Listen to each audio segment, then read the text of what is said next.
ஒரு ஒரு அடி தூரம் எந்திரிக்க முடியும். அப்படியே உட்கார்ந்த நிலையில எந்திரிப்பாங்க. அப்படிலாம் எந்திரிச்சு பழகுனவங்க. ஆனா, அதில என்ன ஆயிருக்கு? ஒண்ணும் இல்லையே! அப்படிலாம் பழகி வந்தவங்க தான். 12 குருமார்ட்ட போயிருக்காங்க. அதெல்லாம் ஆன்மீகத்தில கிளீனா இருக்கு. அப்படி வந்தவங்க, இவரு தெருவுல போறவர இப்படி கூட்டு வந்து வைக்கவும், பசி ஆறிட்டு போலான்னுட்டு, கேழ்வரகு தோசை, தேனு, பால் இதெல்லாம் குடுத்து சாப்பிட வச்சு அனுப்பலான்னு அவங்க அனுப்பிச்ச உடனே, இவர் இதெல்லாம் பசி ஆயிட்டு சரின்ட்டு உட்கார்ந்துருக்கும்போது தான் இவர் சொல்றாரு. நான் இப்படியெல்லாம் இதெல்லாம் கத்துக்கிட்டேன், செஞ்சுக்கிட்டேன்னு. அவரு ஒண்ணுமே சொல்லல. பேசாம இருந்தாரு. என்னடா நம்ம இப்படியெல்லாம் சொல்றோம், இது மாதிரியெல்லாம் செய்வேன், எடுப்பேன்னு சொன்னா ரொம்ப பாராட்டுவாருன்னு பார்த்தாரு. எதுவுமே பாராட்டாம இருக்கிறீங்களே அப்படின்ட்டு, என்ன ஐயா பெரியவரே நான் சொல்றது சரியா? ரொம்ப சரி. நரகத்துக்கு போறதுக்கு ரொம்ப அருமையான குறுக்கு வழி இது.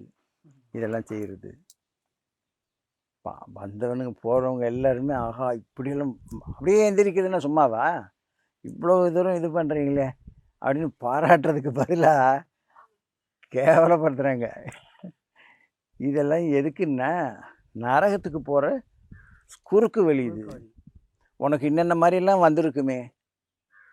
அவங்க சொன்ன அப்படியே அவங்களுக்கு அந்த கஷ்டமெல்லாம் வந்திருக்கு.